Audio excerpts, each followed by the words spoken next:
Subscribe to our YouTube channel and press the bell icon to get the latest updates. Hi friends, welcome to my video column, and today we are going to talk about Bharatiya Jana Sangh. And we are talking about Bharatiya Jana Sangh because 21st October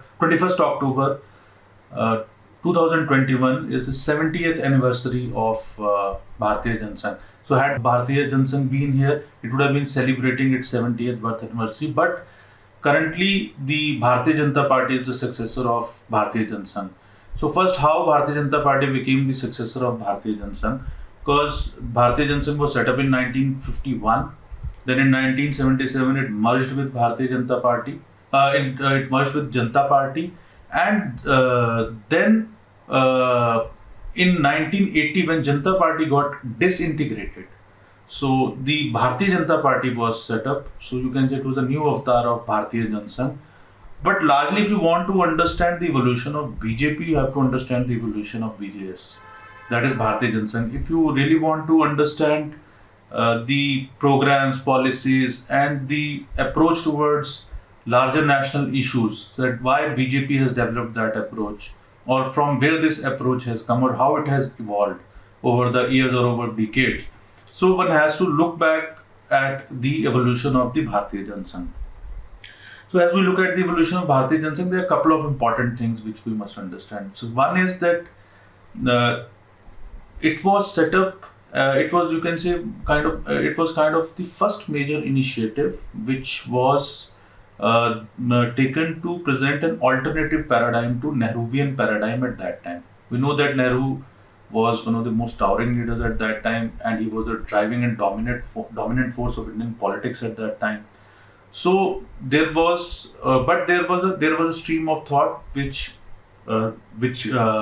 believed that Nehru's framework is too westernized, and his thinking is not rooted in Indian ethos and culture. So that was a viewpoint which they had, and they wanted to present an alternative paradigm which they believed was of more kind of a robust nationalistic paradigm.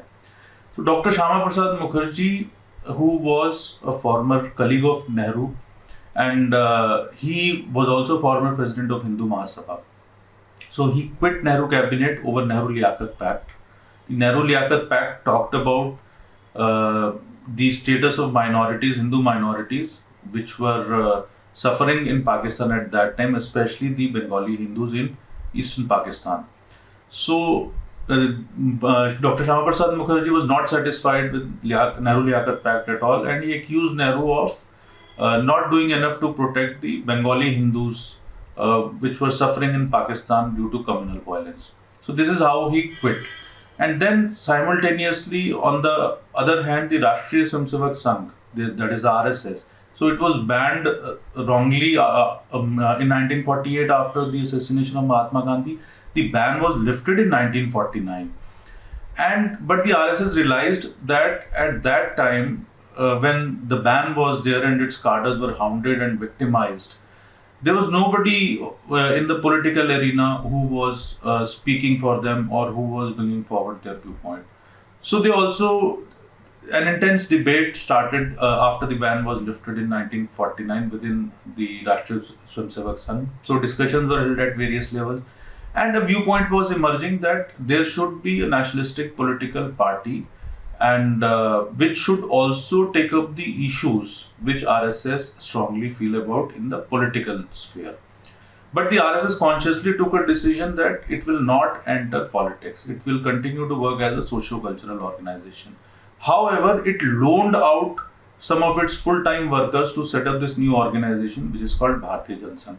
So Dr. Shyama Prasad Mukherjee had come out of Nehru cabinet, and he met the second RSS chief, that is Sar Sangh MS Golwalkar, also popularly known as Guruji. So he met him in Nagpur in early 1951, and then subsequently another interesting thing that generally what happens at when a political party is set up, the national level setup is created first, and then the state level and district level units are created. But in case of Bharatiya Jana Sangh, a unique experiment was done, which I believe no other political party has done so far in India, the state level units were set up first. So by the time the BJS was founded formally in October 1921, actually it already had a number of state units in states like Delhi, Pepsu, then Rajasthan, Madhya Bharat, which was central India at that time. So it already had fully functional state units at that time.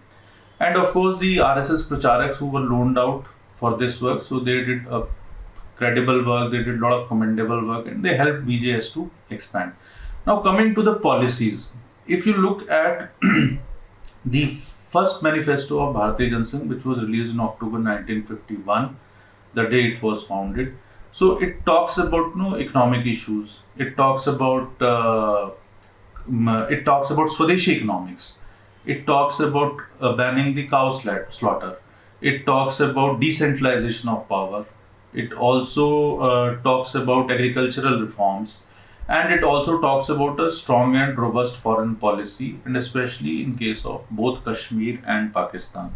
So we have seen that there has been a consistency in the stand of BJS. If you look at all the manifestos which they released, and then there is also generally the same stand has been taken by BJP over all these issues. So they have just basically carry forward. Of course, they have evolved, and on certain issues they have adapted according to the changing circumstances also. I would suggest that if you especially want to understand the economic policy of the present regime at the center, and also what is the BJP's approach towards economic policy. So there is a very interesting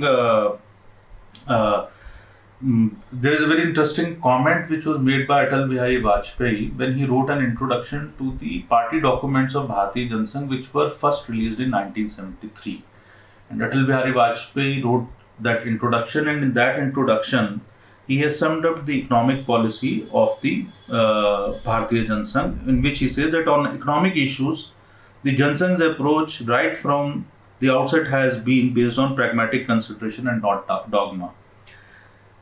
And he says that the Jana Sangh rejected both complete nationalization as well as free enterprise and favored a middle course. Most importantly, he talks about the three-pronged approach of Bharatiya Jana Sangh, which I think we witness even today in BJP's policies and programs, and in probably Modi government's policies and programs also. So the three-pronged approach about which he talked was that growth in production, equity in distribution, and restraint in consumption. And then he goes on to say that this three-pronged approach commended by the Jana Sangh in 1951 is as valid today as it was then. So he was talking about that in 1973. I think it remains valid even today if you look at number of BJP's and BJP government's economic policies and approach. So that's why I say that it's important to understand the evolution of the BJS. The organizational structure of the BJS has largely been inherited by the BJP. Some minor changes have been made, but largely the organizational structure has also been the same.